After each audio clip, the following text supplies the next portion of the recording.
Today is my third day of English practice. আজ আমার English প্র্যাকটিসের তৃতীয় দিন।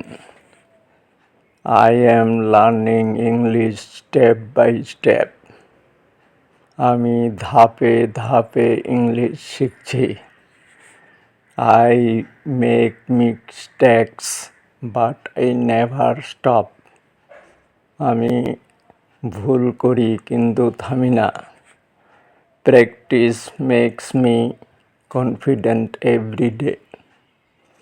প্র্যাকটিস আমাকে প্রতিদিন আত্মবিশ্বাসী করে। Thank you for watching my video. আমার ভিডিও দেখার জন্য ধন্যবাদ।